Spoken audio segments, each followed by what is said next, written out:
আমার খবর। বীরভূমের দুবরাজপুর ব্লকের বিডিও জয়সূর্য চক্রবর্তীর বিরুদ্ধে যৌন হেনস্থার অভিযোগ তুলেছেন সংশ্লিষ্ট ব্লকের এক মহিলা আইসিডিএস সুপারভাইজার। অভিযোগ, গত কয়েক মাস ধরে বিডিও বিভিন্নভাবে তাকে মানসিকভাবে হেনস্থা করতেন। হোয়াটসঅ্যাপে বারবার মেসেজ ও ফোন করে বিরক্ত করার পাশাপাশি শারীরিক সম্পর্ক স্থাপনের জন্য চাপ দিতেন বলে ওই মহিলার দাবি।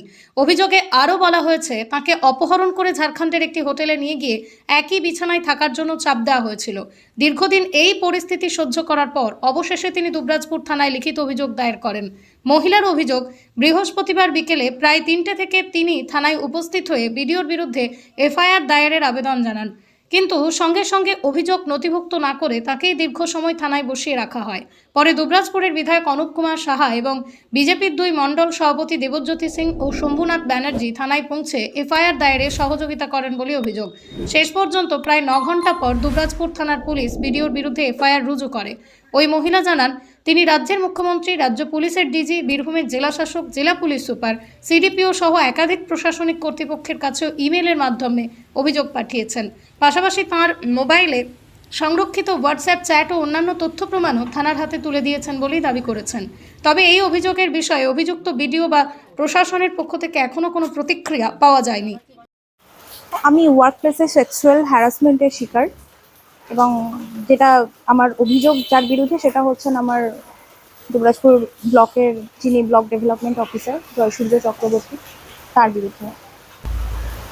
আমাকে নানান ধরনের প্রথম দিকে রোমান্টিক গান পাঠানো, তারপর বিভিন্ন আস্তে আস্তে সেটা বাড়ে, তারপর থেকে টাইম স্পেন্ড করতে চাওয়া। ওনার বউ মানসিকভাবে বিকারগ্রস্ত, তাই উনি শান্তি পান না, সেই জন্য উনি শান্তি পেতে সর্বহারা হয়ে উনি আমার কাছে এসেছেন। তারপর আমার সাথে উনি কোনো ভালো রিসর্টে যেতে চান, সেটা ম্যাসেঞ্জার হতে পারে, বোলপুর হতে পারে, এবং উনি বারবার এটা বলেছেন যে আমি যেন কোথাও এই বিষয়গুলো না জানাই এবং আমি মুখ না খুলি। এবং আস্তে আস্তে এই ধরনের অ্যাপ্রোচগুলো এক্সট্রিম পর্যায়ে যায়, যেদিন মানে আমার খুব ব্যক্তিগত পার্সোনাল কিছু প্রশ্ন আমাকে করা হয় বিভিন্ন কারণে, কাজের বিষয়ে দরকার আছে বলে চেম্বারে ডাকা, দেখা করতে বলা, এবং তারপর সেখানে গিয়ে আমাকে জিজ্ঞাসা করা যে আমার বয়ফ্রেন্ড আছে কিনা, আমার বয়ফ্রেন্ডের সাথে আমার সেক্সুয়াল সম্পর্ক কেমন, আমি আদৌ সেক্সুয়ালি অ্যাক্টিভ কিনা, এই ধরনের নানা রকম প্রশ্ন করা হয়। এবং মানে আমি প্রথম দিকে ওনার হি ইজ ভেরি ইনফ্লুয়েন্সিয়াল, এবং উনি বলতেন যে আমি যেটা চাই সেটা আমার মানে আস্তে আস্তে সেটা আমার হয়ে যায়, তো তোমারও সব কিছু আস্তে আস্তে আমার হয়ে যাবে, এবং আমি ভীষণ ইনফ্লুয়েন্সিয়াল। আর জব ট্রান্সফার এইগুলো উনি চাইলে সেগুলো সব স্টপ করে দিতে পারেন, এবং বারবার উনি আমাকে এটাই বলেছেন যে আমি যেন কোথাও এই বিষয়গুলো জানিয়ে মুখ না খুলি। তো আমি চুপচাপ থেকেছি। আমি ওয়ার্কপ্লেস বলে আমি প্রথমে বিষয়টাকে শান্তিপূর্ণভাবে মেটাতে চেয়েছিলাম, এবং উনি আমার থেকে বয়সে যথেষ্ট বড়, তো আমি ওনাকে রেসপেক্টের জায়গা থেকে দেখেও মানে এসব কিছুর পরেও আমার খারাপ লাগা সত্ত্বেও আমি মানে অ্যাভয়েড করার চেষ্টা করেছি। সামটাইমস মনে হয়েছে যে আমি কিছু টাইম ভয়ে, অ্যাবাউট ফিয়ার, ওনার ইনফ্লুয়েন্সের ভয়ে আমি বাধ্য হয়ে ওনাকে রিপ্লাই করেছি, এবং উনি ভিডিও কল করেছেন এবং মানে এবং সবসময় উনি সেগুলো আমাকে হোয়াটসঅ্যাপে করতেন, যাতে কোনো স্ট্রেস না থাকে, রেকর্ড না থাকে। তারপর এটা বলা যে আমি সিএম এর পিএর ভীষণ ক্লোজ, আমি সিএম এর এলাকার লোক, সিএম এর পিএ আমার খুব ক্লোজ, এবং আমার মানে ওর সাথে খুব কানেকশন আছে, এবং আমি সবার খুব প্রিয় পাত্র, অন্যান্য হায়ার অথরিটি যারা ওনার আছেন তাদের খুব প্রিয় পাত্র, তো উনি চাইলে অনেক কিছু করতে পারেন। এবং এই ধরনের ইনফ্লুয়েন্সিয়াল কথাবার্তা বলা, এবং আমি যদি মুখ খুলি তাহলে আমার বড় কোনো ক্ষতি হতে পারে, এই ধরনের কথাবার্তা মানে আমাকে দিনের পর দিন শুনতে হয়েছে।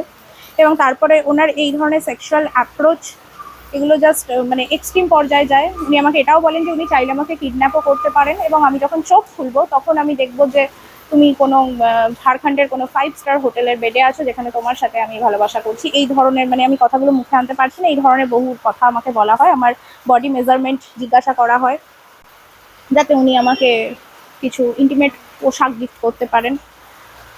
তো আলটিমেটলি আমি ওনাকে বলি যে আমি আপনার এই মানসিকতার সাথে আমি পারছি না, এই জায়গায় আমার মানে আমি অ্যাডজাস্ট করতে পারছি না, আমি স্ট্যান্ড দিই সেই জায়গাটাতে, এবং যখন সেটা আমি করি তারপর থেকে ওনার ওয়াইফ আমাকে নানা ধরনের কথা বলেন, আমাকে থ্রেট দেওয়া হয় এবং বলা হয় যে ওনার ওয়াইফের কোনো মামা আইএএস, যিনি চাইলে অনেক কিছু করতে পারেন। দেখুন, যিনি অভিযোগ করছেন তিনি লিখিতভাবে দুবরাজপুর থানায় অভিযোগ করেছেন। আইনের পথে পুরো বিষয়টা চলবে। আইনে যেটা হবে সেটাই আমরা সবাই জানতেও পারবো। দেখুন, দুজনের মধ্যে কথোপকথন হয়েছে, আর পুরোটাই তথ্যসহ থানাতে অভিযোগ করেছেন অভিযোগকারী। পুরো বিষয়টাই আইনি প্রক্রিয়া আছে। তদন্তে যেভাবে যা সিদ্ধান্ত হবে সেটা আমরা সবাই জানবো। আইনের পথে চলবে। না না, এটা সম্পূর্ণ ভুল কথা। উনি তো নিজেও বলেছেন যে সঙ্গে সঙ্গে এসে ওনার বিষয়টা লিখিতভাবে জানিয়েছেন এবং রিসিভও করেছেন। অতএব এখানকার পুলিশ প্রশাসন যথেষ্ট সহযোগিতা করেছেন এবং বর্তমান প্রশাসন সম্পূর্ণভাবে আইনের শাসন প্রতিষ্ঠা করতে চায়। তো যিনি অভিযোগ করছেন তিনিও একজন কর্মচারী। অতএব আইনের ঊর্ধ্বে আমরা কেউ নই। আইনের পথে চলবে।